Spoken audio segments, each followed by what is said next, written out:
Hello, travel biz owner. Welcome to my corner of the travel industry, the Strategic Travel Entrepreneur Podcast. If you're ready to have fun, be inspired, get clarity, and take action in your travel business, then you're in the right place. Let's jump in. Hello, friends. Super excited to have you back at the podcast this week. If you are brand new around here, my name is Rita M. Perez, and I am your hostess with the mostest here at the Strategic Travel Entrepreneur Podcast. I am super excited because I am still thriving off of Prep for Wave Week last week, which was such a high. If you did not join us, head on over to prepforwaveweek.com/register to get all the access to all the goodies that happened over at Prep for Wave Week. Just getting really great feedback. It was a record breaker year. We grew registrations over 300%, which was incredible. So we officially-ish have like 750 plus. I say plus because we keep adding more people. So there were 750 travel advisors registered for that event. So huge thank you to anybody that spread the word about Prep for Wave Week. Very much appreciate it. It was just an incredible turnout and was really great interacting with you all, both like through social media and then also through our study hall sessions if you did upgrade to the pass. So yeah, that is super big announcement number one. Super big announcement number two is there is a post-event survey. So many of you may have filled out the pre-event survey, but I also have a post-event survey that I would appreciate you filling out just to let me know what your thoughts were on Prep for Wave Week, what speakers you really liked, what you just thought overall about the event and structure, and then also if you had any ideas on people that you would love to see for next year, which is going to be our 5th annual Prep for Wave Week. And some people have already mentioned, like, please bring back this person or bring back that person. So I will take your feedback into consideration. Really, what drives Prep for Wave Week is your feedback. So if there's something that you want to see that is super important for building your business, you need to let me know. I can't give you what you need unless you let me know. So please fill that out. If you did, you can just go to your event portal, and then I will also link it below so that it's easy access for you if you did already participate in Prep for Wave Week and are ready to give some feedback.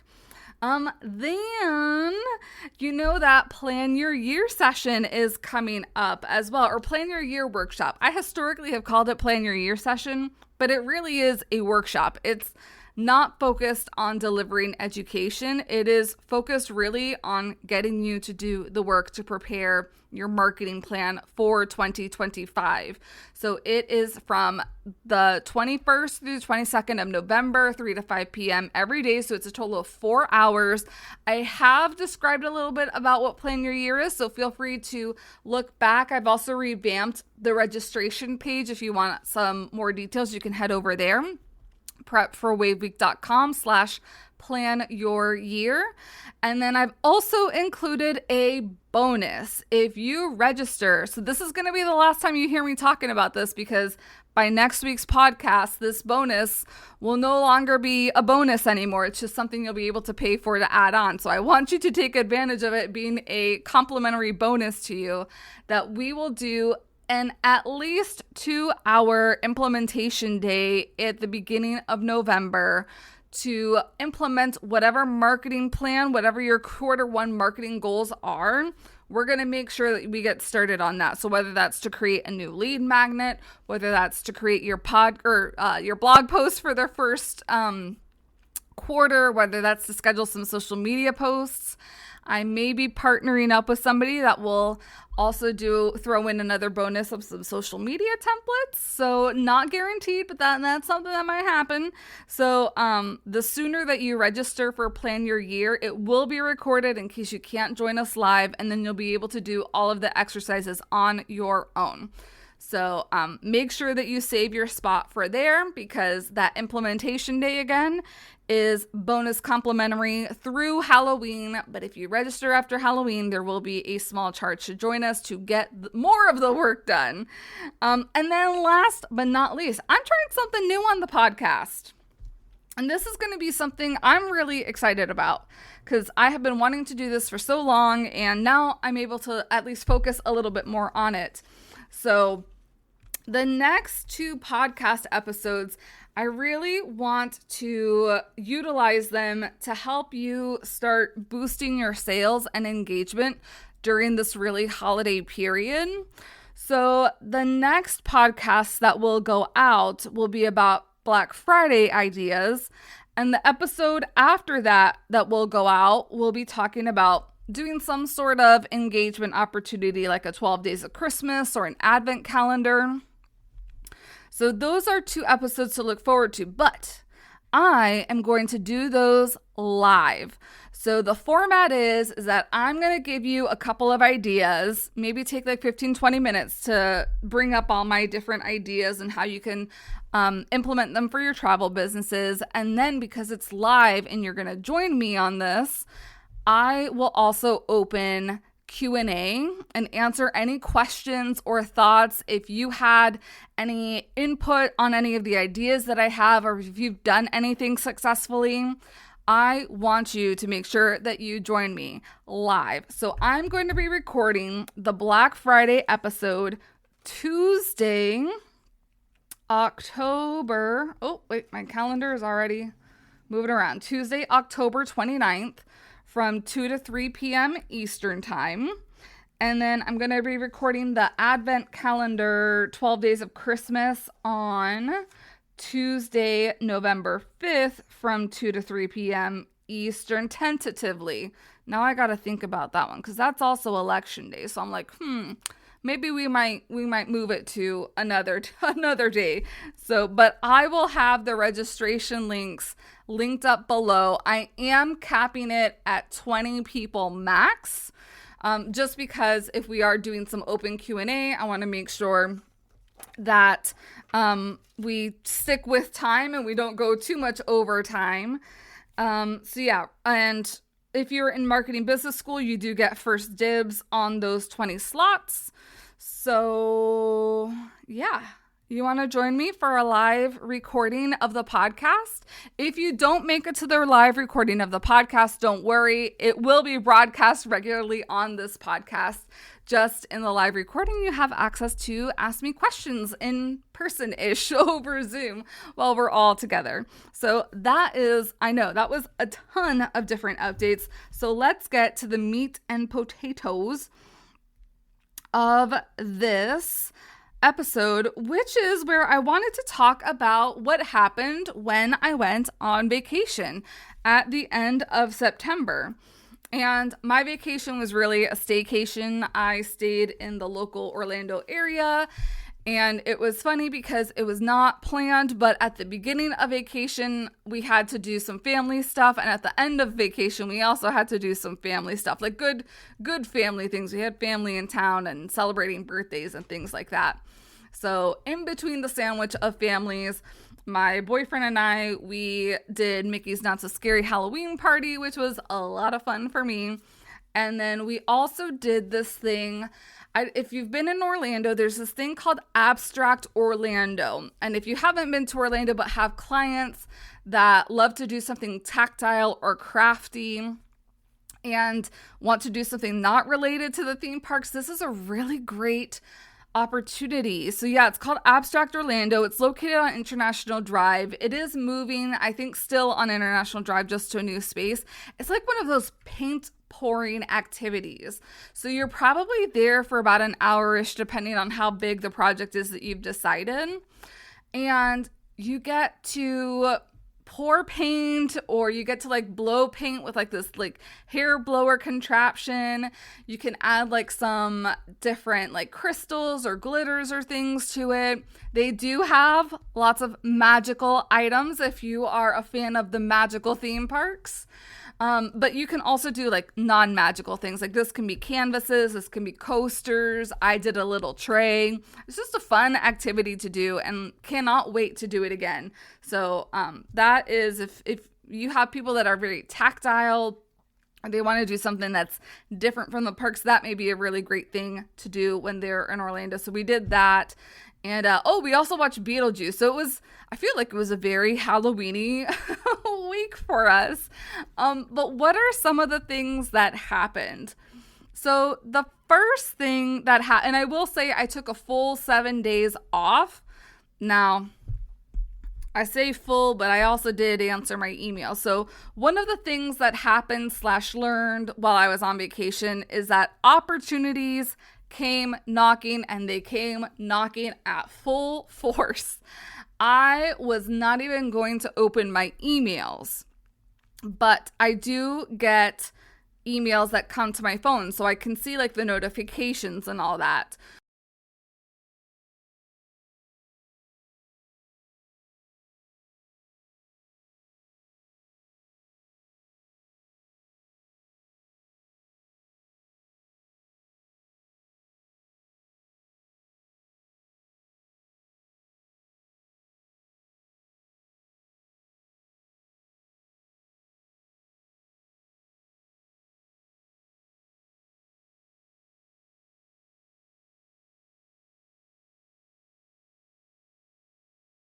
So I had 2 opportunities that were presented to me that I could not pass up on. Like, they didn't say that they were time sensitive, but I was like, I cannot wait till I'm back from vacation. So I quickly answered those emails and let them know, yes, I'm in. Like, when opportunity knocks, I'm one of those people, especially like if the stars are in alignment, I say yes to. I don't really like saying no to opportunities unless, of course, it doesn't align. But it just so happened that everything aligned. And it was funny because this was pretty much on the Monday, and I officially started vacation on the Sunday. And I was like, well, I wonder how this not opening my laptop thing is going to work if I'm already getting opportunities knocking at me. And then I was also like, I guess I should go on vacation more often, because clearly when I am out of office, opportunities start knocking on my door. So it was just a funny coinky dink that when I took time off is when things started happening and moving and shaking. So odd, but very lovely coincidence. The other thing that happened on vacation is that I think for the first time in a while, and background too, like I have not had a true vacation in definitely over a year. Like I honestly can't say when the last time I had a full week off not doing anything in my business. And it was just so great. Like I wish I had more time off, and I'm going to talk about that in a more in depth in a little bit too. But part of why I was able to take this time off is because it was before a lot of things were going to happen, especially with prep for Wave Week. So timing worked out really well. And I also I hustled my booty off to work a lot of stuff in advance. So when I got back from vacation, I was not going to be stressing out as much, which really helped me. So I know for a lot of you travel pros, it is hard to take time and vacation off. And I feel like even like we still are thinking about opportunities and like making content and everything while we're away. But it was very important for me like not to worry about that, and also not to worry that my business is going to burn down now that I'm gone for a week, that I've taken a week away from it. And thankfully, of course, my business did not burn down. We're all fine. We're all here. We're all doing well. But a lot of that was because I worked in advance, and I started working in advance pretty early to get a lot of things done that would line up. So yeah, working ahead really gave me the peace of mind to take the time off. And then, so that was number 2. Number 3 is that I had part of why I could like be at ease is because I had my automations, my tech automations in the background working for me. So especially like things like the podcast, things like my weekly email, I had written those, I had recorded those ahead of time, and everything was automated and scheduled out. So I didn't have to worry about any of that. And, you know, I was joking a lot, like, you're hearing me from the past. So if you don't hear from me right now, it's because I'm on vacation, but I'll be right back. Automations, I think, really saved me because I was able to schedule all this. I also put on my out of office notice, so make sure that that is also gone so that people can respect your boundaries. Part of working ahead was also making sure that the people that I had outstanding projects with, like I had a podcasting project that I let people know way in advance, like maybe 2-3 weeks in advance, that I was taking the time off. So not to expect anything from me during that week off. So letting key people that you are working with know that you are taking the time away so that they're aware, because this is a boundary, being able to take time off and being okay with taking time off. Now, you may have had like clients traveling. Thankfully, on the agency side of things, I did not have clients traveling, but that would have been the only thing that kind of would have been iffy. And that's where either asking another travel advisor to cover for you is helpful, or seeing if you can hire a virtual assistant just to cover like your emails while you're out, not doing like extensive research work and all that, because that would be like a travel advisor position, but seeing if somebody could cover emails. And that's actually something that I considered, so that I wouldn't have to be on top of my inbox in case like any other opportunity popped my way, is that next time I take a vacation away from my business, next time I'm out of office, to hire potentially a virtual assistant just to look at my inbox and like catch anything that might be pressing or not. Like most of the emails that I received were not pressing at all, and I believe that is because I did a really good job prepping everybody before I left of when I was going to be out of office and leaving and all that. The other part of that really is that my tech worked in my favor. So if I needed people to schedule things, they could automatically schedule things on my calendar. My calendar was blocked off for when I wasn't available. And then also, and I was wondering how this was going to work, Prep for Wave Week launched while I was on vacation. And it launched without a hitch because I had all my email automations in the background. I had all the registration tech set up in the background so that it was hopefully a flawless execution, that like as soon as you signed up, you got your email with information, and then you could join the Facebook group. That's probably the only thing that waited. If you were trying to join the Facebook group, waited just a little bit longer than probably what would have been nice to have a wait time, but I don't think it was anything like too long of a, or excessive a wait. Especially like I feel like I communicated a lot that I was going out of office so that people would know and would also respect that boundary for me. So the top 3 so far are opportunities came a knocking. Working ahead really helped my booty have peace so that I didn't have to worry about anything while I was gone. And then making sure that all the automations like were in place were like literally a godsend to make things so much easier. So I hope kind of like hearing from my experience, I do have 2 more things that I wanted to note, but having those big 3 things kind of, well, those 2 big things, because the one thing was not an intentional thing. It was not an intentional thing at all. But making sure that you work ahead and set up those boundaries, have those automations in place, were crucial to me being able to like really relax and not think about work. Now, something that I thought was going to happen and that I was actually excited for was like, I was excited to take time off because I'm like, okay, if I take time off, I'm going to come back so rejuvenated and boosted when I come back to business. I'm going to be so excited. And number 4, I was not excited to come back to work.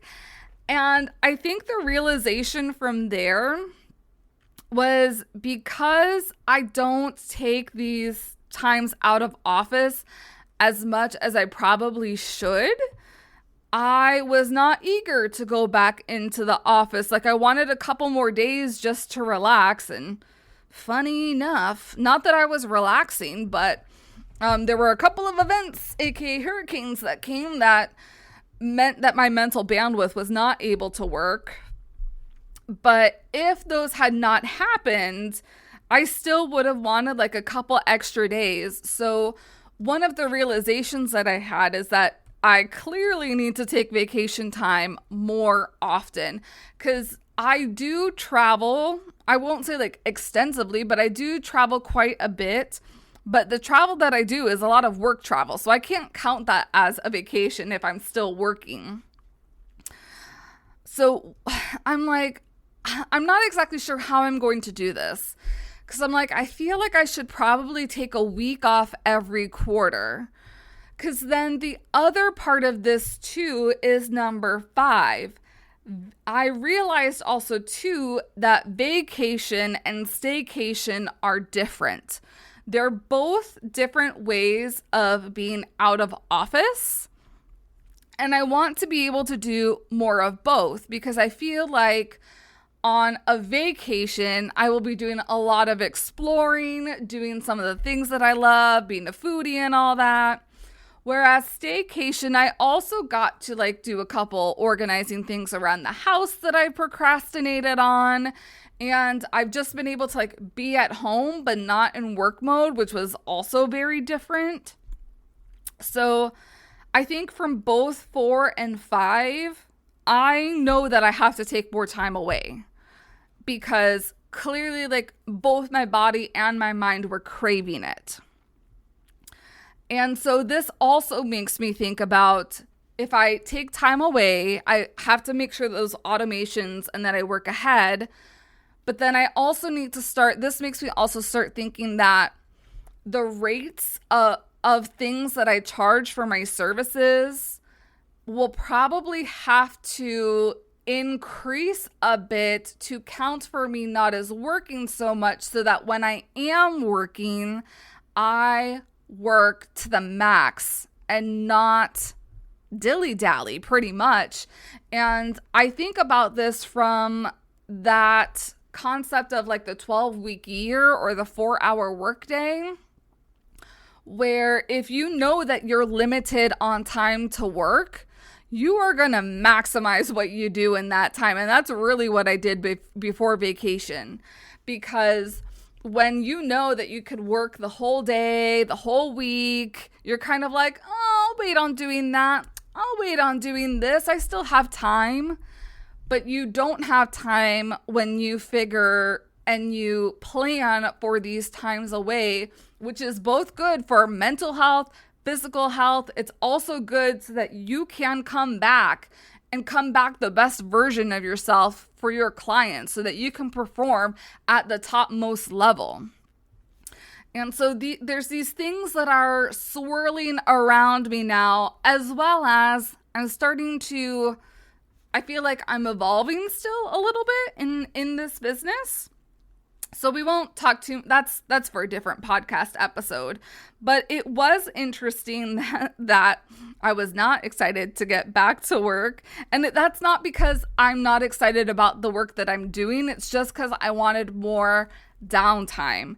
Downtime is so important. And like when I am figuring out programs, because I want to do more in-person programs, that is something that I'm going to make sure that I build in with my in-person programming, because I don't want it to be all the time work, talk about business, all this. Like, I want to be able to talk personal things amongst us. I also want to be away from you a little bit. Please don't take that offensively, but like we all need our downtime. Like I'm sure you are also going to want your time away from me, relaxing. So I want to be mindful of that it is important to work, but even more important is to take that time away so that we can marinate on ideas and think long-term and think strategically. So, yeah, that was number 4. And then noticing that vacation and staycation are 2 different things, but they are both equally as important. And I think it also like depends on the person on this, because it is very important for me to be able to explore different destinations or different experiences around the world, different cultures from around the world. But it is also important for me to get things taken care of here at home and to be able to relax in the space that I also work in. So those, I think, are the biggest takeaways. So opportunities came as soon as I went out of office. Working ahead worked very much in my favor. Automations are a beautiful thing. Making sure that I take more time off, and I have to figure out what that right structure is for me. Because I don't know necessarily that I could take a week off every quarter, but maybe it's that I take every other Friday off, or maybe it's that I take every Friday off, or maybe it's that I take the last Thursday and Friday or Wednesday through Friday of every month off. There's a couple different ways that I can do this where I would almost call them staycation, but also work on myself, work on things at home time. So trying to figure out a structure. And I would love to hear your feedback if you do something similar or you're thinking about doing something similar. I would love to hear like what you're doing and what's working for you, because I remember the first time that I ever took staycation when I was still working in the theme parks, and I was like, I don't know why I didn't take staycations more often, and just like stayed home and pretty much didn't do it. Didn't do anything aside from like the normal things that you do. It was so like game changing.